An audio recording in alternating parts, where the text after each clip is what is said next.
Assalamualaikum warahmatullahi wabarakatuh. Baik, kita memasuki pekan keempat. Materi kita di pekan keempat ini adalah interaksi sosial, gitu ya. Jadi ada beberapa pokok bahasan yang nanti akan kita bahas di sini.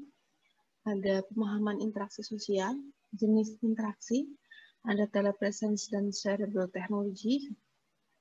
Oke, kita langsung aja ke pembahasan yang pertama. Ada pemahaman terkait interaksi sosial.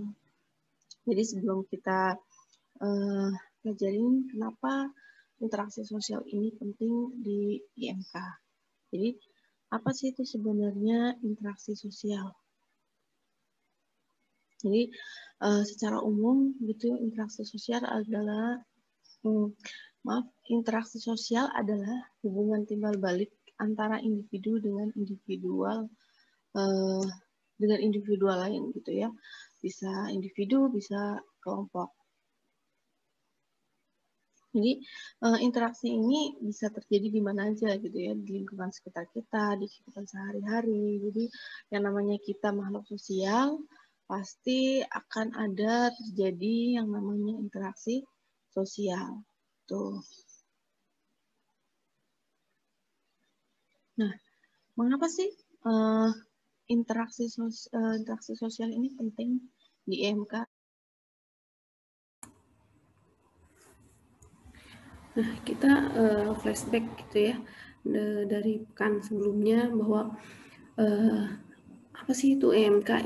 IMK adalah suatu desain produk gitu ya, desain produk sebagai penghubung manusia agar bisa berkomunikasi dan berinteraksi dalam kehidupan sehari-hari atau dalam kehidupan pekerjaan. Nah, jadi mengapa interaksi ini penting? Tuh, karena dalam proses kita membuat suatu produk, dalam develop gitu ya, pembuat UI, UX-nya, UI-nya, itu kita perlu ada interaksi gitu, ada interaksi antar user, dan kita pun perlu memperhatikan bagaimana user itu berinteraksi, bagaimana sih kalau user itu berkomunikasi dengan sesama gitu ya.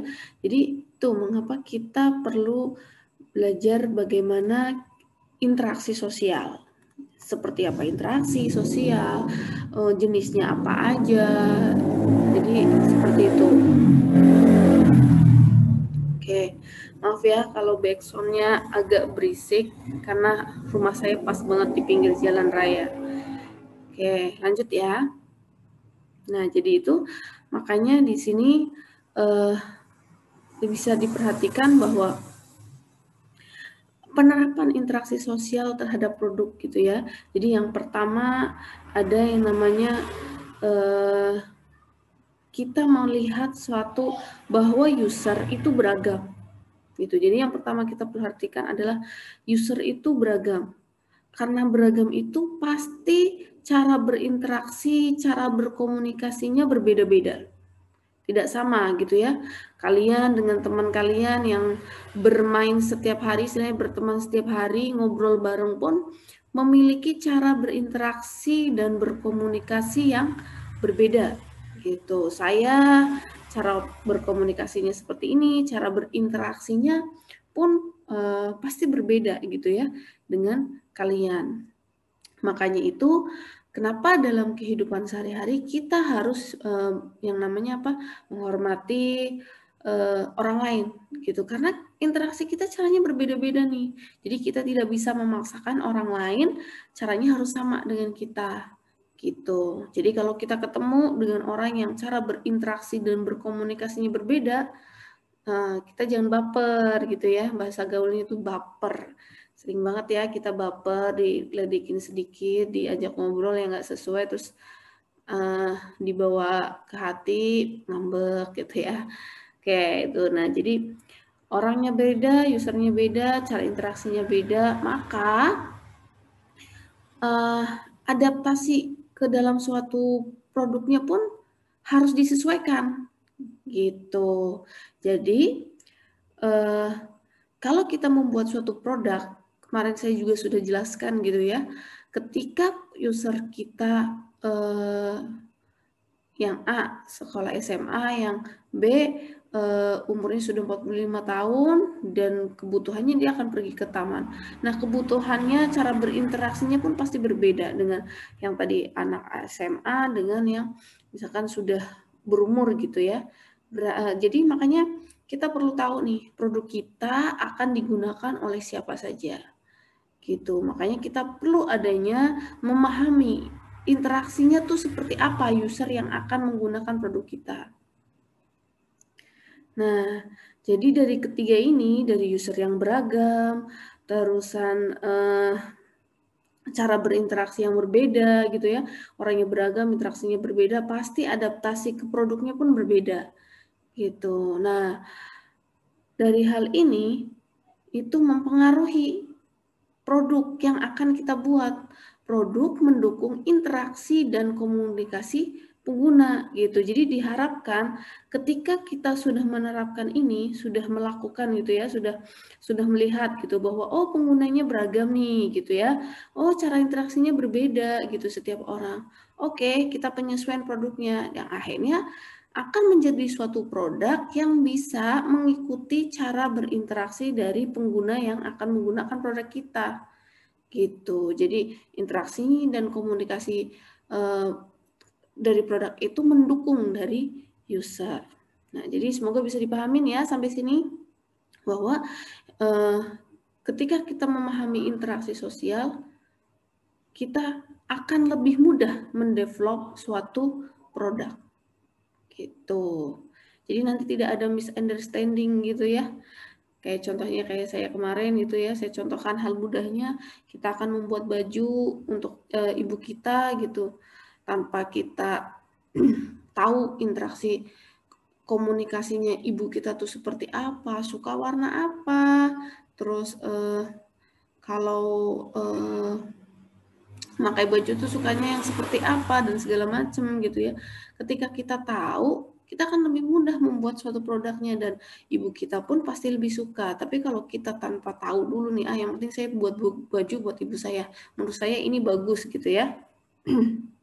Ya akhirnya hasil akhirnya ya bisa disukai atau bisa enggak gitu ya. Jadi pilihannya antara dua itu. Gitu. Jadi ketidaksesuaian. Nah, selanjutnya jenis interaksi. Gitu. Jenis interaksi itu ada dua macam, ada asinkronus dan sinkronus. Gitu. Jadi asinkronus itu beda tempat, bukan beda tempat, maaf, beda waktu. Gitu. Kalau sinkronus waktunya sama. Nah, kedua jenis ini sama-sama memiliki tempat yang sama. Jadi asinkronus itu bisa ya, jadi asinkronus bisa dilakukan di beda waktu di tempat yang sama dan beda waktu tapi beda tempat. Contohnya yang waktunya berbeda terus tempatnya sama gitu ya. Contohnya kayak misalkan kalian di kampus gitu ya. Nah, misalkan di ruang BEM, si A masuk ruang BEM terus nggak ada orang gitu. Oh, saya mau pergi nih, yaudah saya nulis note, terus si A nulis note, terus ditempel di papan tulis. Itu terus dia pergi karena memang ada kepentingan. Gitu. Tadinya mau pesen ke yang ada orang di situ, tapi ternyata nggak ada gitu ya. Akhirnya dia mesen lagi. Maaf, nulis note, dia ada kepentingan apa, ditempel di papan tulis gitu. Nah, terus si B datang nih. Nah, itu kan komunikasinya beda waktu ya, tapi dalam satu tempat gitu. Karena dia membaca dari hasil pesan si A yang dituliskan tadi sebelum si B membaca. Nah, itu beda waktu satu tempat. Nah, kalau yang beda waktu terusan tempatnya berbeda apa? Contohnya kayak perkuliahan kita gitu ya. Perkuliahan kita kan online gitu ya. Nah, ini beda waktu nih. Saya menjelaskannya jam berapa nih? Jam 21.46 gitu ya. Nah, saya merekam video pembelajaran ini di jam 9:46. Nah, kalian melihat video pembelajaran saya di tempat yang berbeda, di waktu yang berbeda. beda gitu ya, karena kan kalian melihat video pembelajaran saya setelah saya upload ke YouTube gitu. Jadi itu contoh dari asinkronus yang tempatnya berbeda gitu. Tadi kalau yang asinkronus tempatnya sama, itu contohnya kayak kita nulis note di satu tempat gitu ya, nanti temennya lihat, nah itu, atau bos atau rekan kerja lah ya gitu tuh bisa. Nah kalau yang asinkronus di beda tempat, contohnya perkuliahan kita, misalkan terus kalian komen di IG, nah itu bisa disebut dengan asinkronus beda tempat. Nah, sinkronus itu sama tempatnya. Ini juga bisa dibedakan dengan dua jenis tadi gitu ya. Tempatnya sama dan tempatnya berbeda. Tempatnya sama, contohnya kayak kalian ngobrol sama teman kalian di satu tempat. Itu nongkrong gitulah ya, atau diskusi di kelas, atau kita sesi perkuliahan offline di kelas. Nah, itu termasuk dari sinkronus. Atau kita kita melakukan diskusi misalkan di ruang dosen, atau kalian ngobrol sama teman kalian di ya misalkan di tempat minum tempat-tempat kafe gitulah ya, atau di rumah gitu. Itu kalian ngobrol dengan orang tua, itu termasuk sinkronus yang tempatnya sama. Nah, kalau sinkronus tempatnya beda apa? Contohnya kayak video conference gitu ya, terus video call lewat WA, terusan ya pokoknya yang langsung ya, video call yang berbasisnya video call gitu. Nah, itu sinkronus tapi tempatnya berbeda. Oke, sampai sini semoga bisa dipahamin ya. Oke, selanjutnya dalam percakapan gitu ya, dalam suatu interaksi pasti ada yang namanya aturan gitu. Kenapa sih harus ada aturan? Karena semuanya itu agar bisa berjalan dengan baik gitu ya, sama semuanya. Sebenarnya dalam kehidupan kita sehari-hari pun pasti harus memiliki aturan gitu ya. Kalau nggak memiliki aturan ya hidup kita nggak punya arah gitu. Nah, dalam suatu percakapan ini secara langsung ya, percakapannya secara langsung gitu. Jadi kalau kalian ngobrol sama teman kalian, atau nanti ketika kalian akan melakukan wawancara kepada user gitu ya, kalian harus memperhatikan aspek ini gitu. Jadi kalian harus menginisiasi percakapan gitu ya, dengan memilih pembicara selanjutnya melalui sebuah pertanyaan, opini, atau permintaan. Contohnya, kalian melakukan wawancara berbarengan gitu ya dengan A dan si B gitu ya. Nah, kalian harus memulai terlebih dahulu nih percakapannya gitu. Topiknya apa gitu, kalian harus jelaskan dulu di awal gitu ya. Makanya sebenarnya kalau dalam suatu wawancara kalian perlu ada yang namanya bikin naskah wawancara dulu gitu. Kenapa? Biar terarah dan biar kalian tahu kalian akan mengarahkan percakapan atau interaksi wawancara ini kemana gitu. Jadi kalian memulai dulu dengan menyampaikan topik dari wawancaranya, lalu memberikan pertanyaan kepada A misalnya, gitu, kepada B gitu. Nah, yang kedua, pembicara lain mulai berbicara. Jadi setelah kalian melontarkan pertanyaan, pasti dari pihak yang diwawancari akan mulai menjawab pertanyaan-pertanyaan dari kalian. Nah, pada saat itu kalian tidak boleh menjeda pernyataan-pernyataan atau jawaban-jawaban dari responden. Dalam kehidupan sehari-hari pun seperti itu gitu ya. Misalkan saya lagi ngobrol gitu ya, kita lagi diskusi. Nah, ketika saya bertanya, ketika kalian menjawab, saya tidak boleh memotong jawaban kalian sampai jawaban kalian selesai. Begitu juga ketika saya menjelaskan, gitu. Tidak boleh memotong pembicaraan orang di tengah-tengah penjelasan. Nah, ketika sudah selesai, boleh nih, misalkan ada sanggahan atau klarifikasi terhadap sesuatu, misalkan kayak udah jawab, tapi kalian nggak mau meyakinkan ya, oh jadinya seperti ini, A jadinya seperti B, seperti C, segala macam. Nah, itu perlu adanya klarifikasi seperti itu ya. Jadi yang kedua tadi, ketika pembicara lain mulai berbicara, kalian harus mendengarkan sampai selesai. Nah, selanjutnya pembicara sebelumnya melanjutkan percakapan. Jadi ini wajib ya. Yang namanya percakapan itu harus ada timbal balik. Interaksi itu harus ada terjadi bolak-balik gitu ya. Ketika kalian nanti mewawancarai, kalian harus seperti itu. Ketika kalian bertanya, terus responden menjawab, ketika selesai, kalian harus bertanya lagi. Jadi jangan berhenti, jangan bikin suasana jadi nggak nyaman gitu ya. Nanti responden bingung, ini ngapain kok diem gitu ya. Jadi coba untuk membuat suasana nyaman. Nah, ini butuh proses pasti ketika kalian melakukan wawancara agar responden nyaman. Jadi makanya ketika kalian melakukan wawancara, diusahakan jangan sendiri gitu, tapi berdua atau bertiga. Kenapa seperti itu? Maksud saya biar tidak ada kalian tidak sibuk mencatat gitu, atau sibuk, istilahnya sibuk ngapain lah gitu ya. Ketika si responden menjawab, kalian sibuk misalkan mencatat gitu ya. Terus ketika responden udah selesai, kalian masih sibuk nyatet gitu. Jadi ada jeda. Nah, kalau bisa nanti ketika kalian melakukan wawancara tidak seperti itu. Jadi ketika responden selesai, kalian langsung melanjutkan percakapan gitu, agar percakapan yang terjadi bisa efektif gitu ya. Nah, selain aturan dari 3 ini, ada beberapa aturan lain seperti bergantian giliran dalam berbicara. Oh maaf, ini double ya. Nah, yang kedua nih, ada penutup percakapan.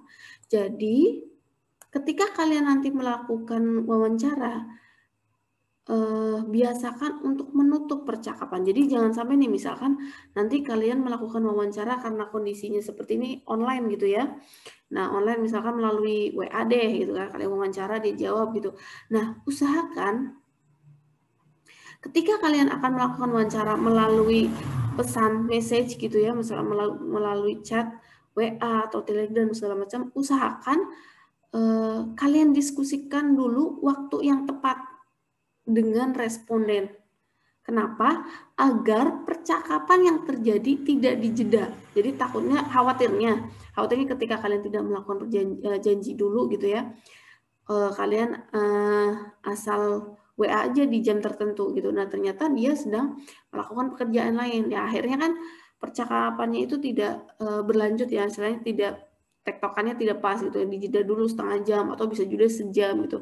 Nah, kalau bisa jangan seperti itu. Jadi janjian dulu dengan responden agar nanti percakapan wawancara bisa terus berlanjut tanpa ada jeda gitu. Jadi, diusahakan ditutup percakapannya dengan baik. Jadi jangan ditinggal aja, udah selesai nih pertanyaannya gitu, terus habis itu udah nggak ada, kalian nggak membalas WA responden lagi. Jadi ditutup dengan pernyataannya dia, pernyataan si responden. Nah, itu nggak boleh ya. Jadi diusahakan setiap kali melakukan wawancara, kalian lakukan penutupan percakapan dengan baik gitu ya. Jadi agar kesannya juga baik. Jadi nanti ketika kalian membutuhkan data lagi misalkan gitu ya, responnya dari si responden juga baik gitu. Nah, terus ada pengulangan untuk klarifikasi maksud. Nah, ini yang tadi saya jelaskan di atas gitu. Jadi kita perlu klarifikasi ketika kita memperoleh informasi yang tidak kita pahami gitu. Kenapa? Karena data yang akan kita peroleh nanti di sesi wawancara itu akan kita olah, olah datanya untuk menjadi suatu pertimbangan atau keputusan membuat suatu produk. Nah, ini penting gitu. Jadi jangan sampai ketika kalian melakukan wawancara terus responden ngomong A, kalian catat aja udah gitu. Nah, ditelaahnya pas udah selesai. Nah, habis udah selesai kalian baca lagi ternyata ada beberapa jawaban yang kalian tidak pahami atau ambigu gitu jawabannya antara A dan B gitu kan. Nah, ini perlu ya. Jadi ketika makanya saya bilang perlu sekali saat wawancara yang memberikan pertanyaan itu fokus, tidak ngapa-ngapain, fokus dengan jawaban responden. Yang nyatet siapa? Yang fokus mencatat, mendokumentasikan teman kalian. Jadi usahakan wawancara nanti ketika kalian melakukan wawancara, usahakan minimal 2. Jadi biar yang tugasnya mewawancari itu fokus, tidak ngapa-ngapain. Fokusnya apa?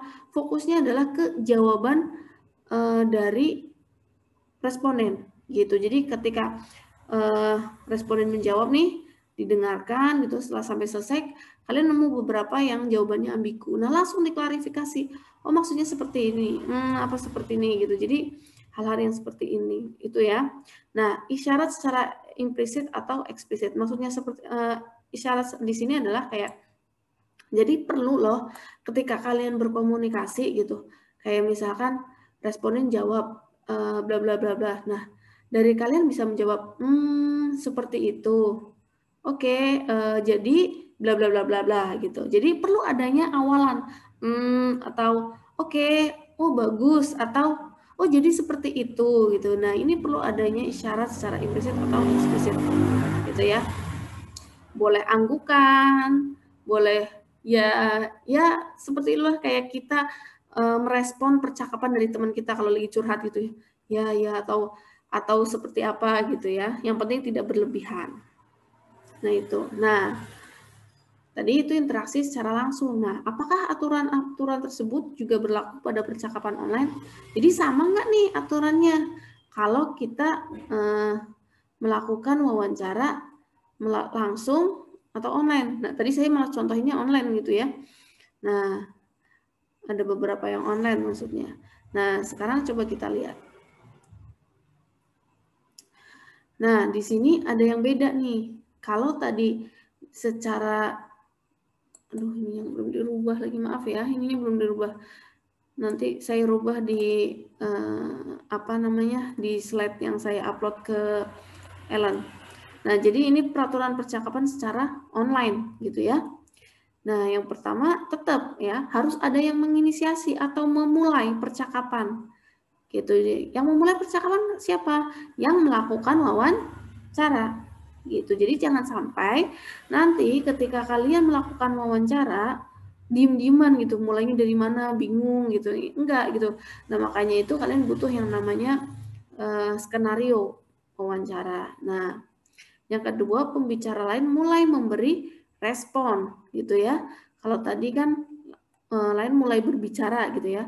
Nah, tapi kalau melalui WA, nah ini yang namanya responden itu harus langsung memberikan respon. Makanya tadi saya bilang bahwa kita ketika akan melakukan wawancara secara online, kita wajib janjian dulu dengan responden. Jangan sampai nanti ketika kalian melakukan wawancara itu diresponnya lama gitu, karena biasanya ketika respon lama ini akan terjadi gap informasi, perbedaan informasi gitu ya, karena kan jawaban kita sebagai manusia juga kadang jawabannya sesuai mood ya, moodnya misalkan moodnya lagi jelek atau moodnya lagi apa gitu, atau moodnya sambil ngerjain kerjaan sesuatu itu beda gitu ya. Jadi perlu adanya konsentrasi atau fokus terhadap wawancara yang akan dilakukan.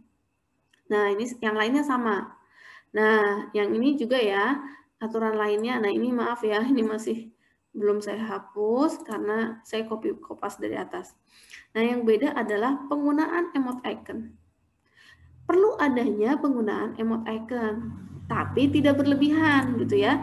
Jadi seperti senyum, terus excited gitu ya. Misalkan jawabannya dari responden gitu ya, agar mereka semangat memberikan jawaban juga gitu. Kalau kitanya diem-diem aja gitu kan, itu oke sih gitu kan. Nggak semua orang berpikir bahwa tanpa emot icon juga ya udah gitu. Tapi kan kadang ada yang mikir ini nggak ada ekspresinya gitu. Apa jawaban saya salah ya atau jawaban saya aneh nggak ya? Karena kadang responden yang baru melakukan, yang baru pernah gitu ya melakukan wawancara. Contohnya kayak saya deh.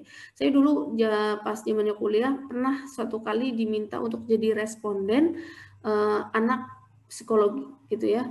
Terus karena kita langsung sih enak sih, cuman ada satu ekspresi di mana ketika saya menjawab dia tidak mengekspresikan apa-apa, jadi cuma diem aja, ngangguk enggak, geleng enggak, senyum enggak, terus ada atau dia nggak ngasih isyarat apa-apa nih gitu. Saya bingung gitu kan, kayak ini jawaban saya salah nggak ya, aneh nggak ya, ini jawaban saya aneh kali ya gitu, dan segala macam sih. Jadi jangan sampai nanti responden kita berpikir seperti itu. Jadi jawaban apapun dari responden kita kasih feedback yang baik gitu, agar responden itu merasa dihargai dan merasa bahwa dia nggak salah gitu, dan nggak nggak malu, nggak apa segala macam. Nah, kita sebagai pewawancara harus bisa tuh mencairkan suasana yang bagus gitu ya, walaupun wawancara itu dilakukan secara online. Nah, jadi ternyata wawancara itu nggak semudah itu ya gitu. Ya, kita harus mencairkan suasana seenak mungkin gitu ya, sebaik mungkin, agar wawancara bisa berjalan dengan baik, agar responden tidak menjawab asal-asalan, agar responden menjawab sepenuh hati. Jadi data-data yang kita dapatkan itu valid gitu ya. Tuh. Nah, ini ya. Jadi dalam suatu interaksi gitu ya, pasti ada perbedaan gitu. Waktu dan jarak itu akan mempengaruhi kesesuaian percakapan gitu ya. Jadi kayak tadi sinkronus asinkronus gitu ya, kesesuaian percakapannya pun bisa berubah. Contohnya kayak gini, kita dulu suka main ini ya, apa sih, bisik-bisikan berantai gitu ya. A bisikin ke B, B bisikin ke C, C bisikin ke D gitu ya. Setelah berapa jalan itu kadang suka beda nih di akhir apa yang didengar. Nah ini, jadi waktu dan jarak bisa merubah kesesuaian percakapan. Jumlah usernya juga bisa merubah alur percakapan. Contohnya kayak grup gitu ya, grup WA. Sering banget lah kita ngalamin ini. Itu misalkan saya lagi ngebahas topik A nih, terus ada yang balas, terus tiba-tiba ada yang ngejeda nih, ada yang nanya bukan sesuai topik. Nah, terus selanjutnya ada yang balas, akhirnya bisa keluar alur dari percakapannya gitu, yang seperti itu. Jadi jenis interaksi itu sangat berpengaruh terhadap waktu dan jarak, dan juga jumlah user, karena ini bisa mempengaruhi dari isi dari percakapannya gitu ya. Jadi kemampuan produk dalam mendukung komunikasi akan mempengaruhi kemampuan pengguna dalam berkolaborasi. Jadi nanti ketika kita membuat suatu produk, kita tidak hanya membuat produk yang mencapai tujuan dari produk itu gitu. Jadi misalnya kita membuat produk perhitungan, ya udah yang penting hitung selesai gitu. Enggak gitu. Tapi ketika kita membuat produk, kita harus memperhatikan aspek dari interaksinya. Interaksi dari komputer ke manusianya, interaksi dari produk ke manusianya, gitu ya. Jadi kita harus melihat seperti itu. Nah, makanya itu kenapa perlu adanya yang namanya user research gitu ya. Kita perlu tahu gitu, bagaimana kita membuat suatu produk agar nyaman, agar user bisa nyaman berinteraksi dengan suatu produk tersebut gitu. Nah, jadi itu ya jenis-jenis interaksi. Nah, ternyata ada hubungannya ya. Kita belajar interaksi sosial dengan kita membuat suatu produk gitu ya. Jadi sambil belajar gitu, nanti kita ketika kalian terjun di dunia perusahaan atau nanti membuka startup gitu dan segala macam, yang akan kalian terus lakukan adalah pasti yang namanya interaksi sosial. Kenapa? Karena kalian membuat suatu produk apapun, tidak hanya produk IT, produk aplikasi gitu ya, tapi produk apapun, itu pasti penggunanya adalah manusia atau hewan atau apa dan segala macam, dan itu kita harus telaah satu-satu interaksinya seperti apa gitu Jadi makanya penting kita tahu yang namanya interaksi. Kita masuk ke telepresence. Apa itu telepresence? Nah, telepresence adalah kemampuan teknologi untuk membuat pengguna merasa hadir selayaknya pada situasi tatap muka. Jadi, kita membuat produk seolah-olah pengguna tuh hadir atau produk itu hadir gitu ya. Hadir, kemampuan teknologi itu membuat kita merasa dekat dengan orang lain. Contohnya kayak, nah saya contohin lagi e-commerce deh gitu kan. Jadi saya merasa dekat dengan penjual. Gimana cara membuat saya dekat dengan penjual? Ada fitur chat. Saya mudah bertanya hal apapun terkait produk tersebut. Gitu. Jadi terus saya merasa terus penjual merasa dihargai. Dengan cara apa? Dengan cara saya memberikan feedback ketika barang sudah sampai ke saya. Gitu, bintang 5, kata-katanya dan segala macam. Nah, ini teknologi harus seperti itu ya. Harus membuat sesama penggunanya itu merasa dekat. Seperti itu. Tuh, kalau misalkan secara gampangnya gitu ya. Sekarang udah banyak ya virtual reality gitu atau VR. Nah, itu kan banyak, ada games udah pakai VR, terus dunia kedokteran pun udah pakai VR, terus apa gitu kan, pembelajaran juga sudah pakai VR gitu. Nah, itu membuat pengguna jadi merasa dekat. Kayak contohnya VR untuk kesehatan, kedokteran gitu ya, ngebedah sesuatu dan segala macam, padahal itu hanya objek virtual. Tapi teknologi bisa membuat si penggunanya yang sedang praktek tadi, dokter itu merasa dekat dengan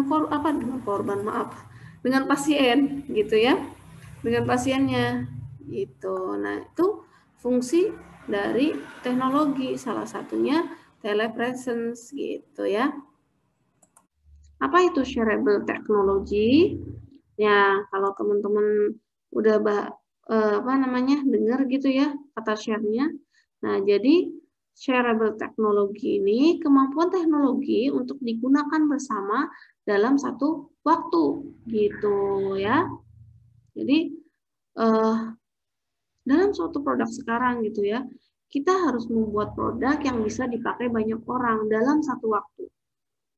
Gitu. Jadi kalau kita lihat nih, hampir semua aplikasi yang digunakan oleh user itu bisa dipakai bersama-sama oleh satu user. Secara gampangnya kayak game. Sekarang kalian udah bisa mabar gitu ya, main bareng gitu, bareng-bareng. Walaupun kalian di tempat A, di tempat satunya di tempat yang jauh, di B gitu segala macam, kalian bisa main bersama. Nah, itu salah satu contoh dari shareable teknologi. Jadi, kemampuan teknologi untuk digunakan bersama dalam satu waktu. Nah, tapi secara garis besarnya bahwa teknologi sekarang itu sudah bisa dipakai bersama-sama, WA, terusan Zoom, terus apa segala macam, bisa dipakai dalam waktu yang bersamaan. Nah, oke. Jadi ini materi kita ya. Interaksi sosial semoga bisa dipahami. Jadi ini sebenarnya sebagai alat nanti kalian ketika kalian sudah melakukan wawancara.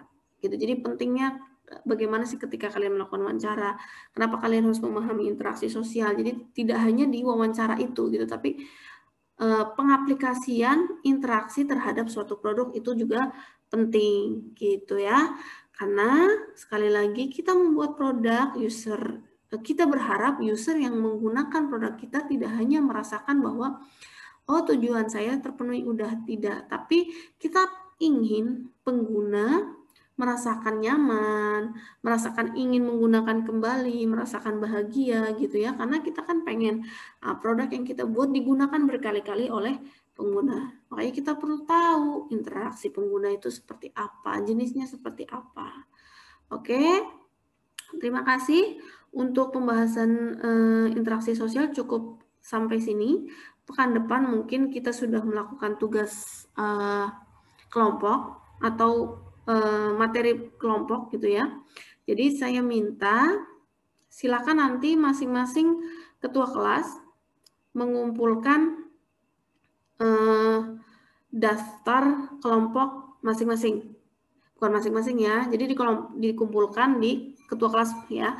Nah, nanti ketua kelasnya mengumpulkan dalam bentuk Excel. Saya hanya menerima dalam bentuk Excel ya. Jadi silakan nanti misalkan TI1, TI2 digabung jadi satu file. Nanti TI3, TI4, terus SI1, SI2. Nah, jadi nanti silakan sebenarnya kalau TI1, TI2 dan TI4 boleh digabung juga ya, kalau misalkan mau kelompok tidak harus SI, TI gitu ya, karena kan jadwalnya sama, saya nggak membatasi itu. Jadi kalau misalkan kelompoknya mau SI, yang weekend nih nggak masalah gitu ya. Nah TI1, TI2 juga seperti itu.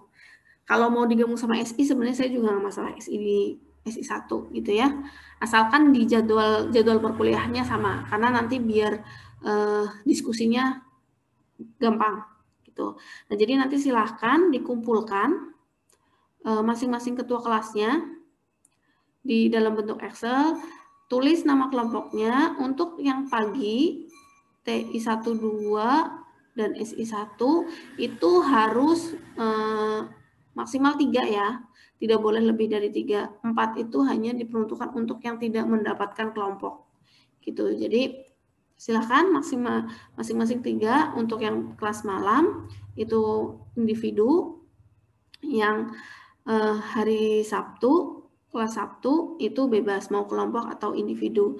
Dan yang dikumpulkan adalah nama anggota serta tema yang nanti atau topik yang akan nanti kalian ambil untuk membuat prototipenya. Misalkan kelompok anggotanya ABC mau membuat prototipe terkait e-commerce gitu kan, sok silahkan gitu ya. Jadi silahkan dibuat seperti itu. Oke, silahkan nanti dikumpulkan, nanti saya buatkan kantong di Ellen. Nah, untuk tugas pekan ini, karena kita sudah mau lanjut ke pertemuan kelima, saya harap teman-teman sudah memahami ini materi dari pertemuan 1 sampai pertemuan 4. Jadi makanya tugasnya adalah merangkum dari pertemuan 1 sampai pertemuan ke-4. Saya nggak minta kalian untuk merangkum apa yang saya omongkan, atau misalkan saya ngomong apa dicatat, enggak. Kopas omongan saya ke tulisan itu enggak. Tapi kayak kalian bikin catatan buat buku kalian aja, gitu ya. Tapi itu dikumpulkan. Itu, dan tolong untuk tidak kopas. Jadi kalau ketahuan kopas dari omongan saya, atau kopas dari website lain, atau kopas dari teman, itu tidak akan saya nilai.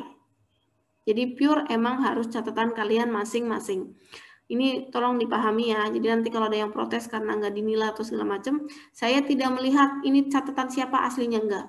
Tapi semuanya. Kalau sama, semuanya tidak saya nilai. Walaupun di situ ada yang catatan asli gitu ya, misalkan karena sumber contekannya misalkan seperti itu tetap nggak saya nilai. Jadi mendingan nggak usah kasih contekan. Oke? Jadi kalau ada yang ketahuan catatannya sama apa yang saya omongin gitu ya, jadi omongan saya cuma ditulis aja gitu, itu nggak saya nilai. Terus kopas dari teman nggak saya nilai, kopas dari sumber website dan segala macam nggak saya nilai, gitu ya. Silakan dikumpulkan 1 minggu setelah jadwal perkuliahan. Jadi yang hari Senin berarti dikumpulinnya sampai hari Senin, yang hari Selasa sampai hari Selasa, yang hari Sabtu sampai hari Sabtu. Oke, terima kasih teman-teman. Kalau ada pertanyaan silakan nanti didiskusikan via grup mata kuliah kita. Sekian dari saya. Wassalamualaikum warahmatullahi wabarakatuh.